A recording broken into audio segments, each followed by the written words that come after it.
s'intéresse maintenant à 3 valeurs dans les Market Movers en compagnie d'Antoine Fraissoulier, Financial Market Analyst chez eToro. Bonjour Antoine.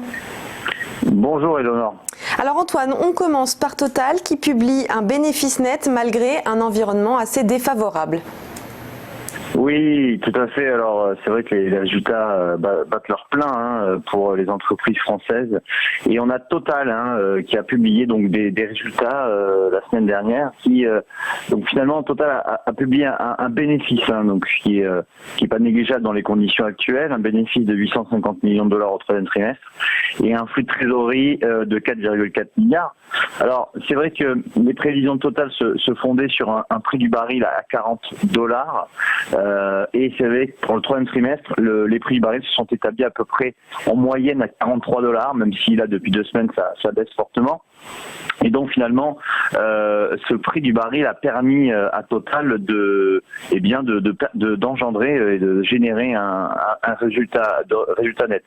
En revanche, pour les prévisions pour la fin de l'année, Total abaisse légèrement sa prévision de production à moins de 2,9 millions de barils par jour.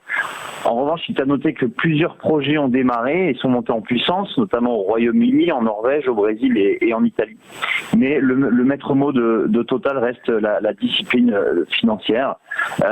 Et notamment, malgré ces conditions, le groupe a réitéré son dividende trimestriel, donc de 66 centimes par action, qui fait un rendement très intéressant de plus de 10% sur l'action Total. Donc ça, ce n'est pas à négliger. D'ailleurs, les investisseurs sont montrés positifs à l'annonce de ces résultats, puisque on a un titre qui a pris 3%, mais vendredi, donc 3%, a relativisé car Total est en forte chute, comme vous pouvez le voir sur ce graphique.